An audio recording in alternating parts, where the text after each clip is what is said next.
والله ډیر خلک به ویني دعوه به د محبت کوي، دعوه به د ایمان کوي. کستا کې ایمانی د محمد رسول الله سره به مینه کې، او چې د محمد رسول الله سره مینه کې د محبت تقاضا ده چې ته به د هغه هره خبره منې، او په هره خبره کې منل دا دي چې خپل شکل هم د محمد رسول الله د شکل برابر جوړ کړي. داسې ده که نه ده؟ زما استاد او جوانان څه کوي چې نه یې تکینی او دغه شانتي څوک ولا سر سازي شکل سازي بیوټي پارلر تکینی، نو د ټولو نه اول ورته دا خبره کوي چې مال د هغه پلان کې اکټر په شانتي سر برابر کا، مال زما شکل د هغه پلان کې فلمي اداکار په شانتي برابر کا، مال زما شکل د هغه پلان کې انګريز په شانتي برابر کا. داسې کوي کنه کوي؟ والله مونږ خو هغه نوجوانانو په تمه هغه आवाज په تمه چې دا आवाज به کله راځي چې ته نه یې تکینې وي چې زما د محمد رسول الله په شکل برابر، زما یخته د محمد رسول الله د یختو په شانتي برابر وا به اوري دا आवाज په دې دور کې نشته کنه. راځي چې اوس نه شروع کړو د خپل شکلونه د محمد رسول الله په شکل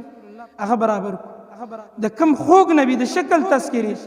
او د هغه د خاص د پاره اشعار حسان ابن ثابت ویلو چې دا الله رسوله تعالی خود دې شکل الله درکړي دومره خاص درکړي دي کأنک قد خلقت کما تشاء، لکه څنګه چې تا خپل ځان غوښتل دسې الله پیدا کړي، او ستا په شانتي خایسته خلک به نور د دې نه پس میندې پیدا هم نه کړي، دومره خایسته الله در د هغه خایسته نبی په شکل باندې ګیره وه. راځئ چې د خپل شکلونه د محمد رسول الله د شکل برابر دا ګیرې پرېږدو.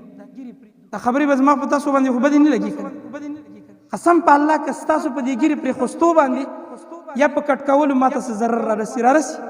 چې پرېږدئ فایده رارسي نه رارسي کنه. څوک پیسې راکوي مې راکوئ نه یې در نه غواړم او نه راته راکول کېږي، خو په والله ستاسو په دې حال دردي قسم په الله دا ګیرې موږ د دې دپاره نه دي پرېښي، صرف د دې دپاره هم پرېښي دي چې په دې باندې د الله سره ملاقات وکړو. الله ستا نبي ویلي و ګیرې ماف کوي، موږ ماف کړي دي، راغلو په دې ګیره حالت کې ستا خواته راغله. راځئ چې د نن نه د خپل شکل د محمد رسول الله د شکل برابر په الله یقین وکړئ. که تاسو کې یو کس تجربه د دې خبرې وکړي، کوم سړی چې مړ شوی د هغه چې ګیره په مخ باندې د هغه مخ ته وګورئ یو نور کوي،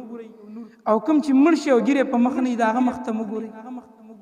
ناشنا خبره ده زموږ مسلمانان د قبر د دې منظر نه یریږي ډېر، داسې ده که نه؟ او بیا هم ګیرې نه ساتي.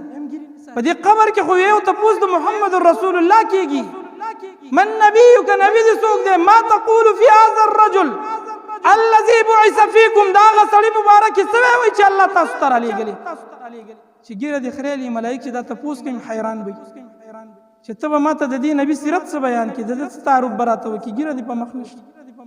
هغه ظاهري شکل دې د دې نه دی برابر کړی. راځه چې د نن نه اراده وکړو، اراده کوئ ښه صحیح اراده وکړئ چې بس اوسه پورې نه پوهېدلو،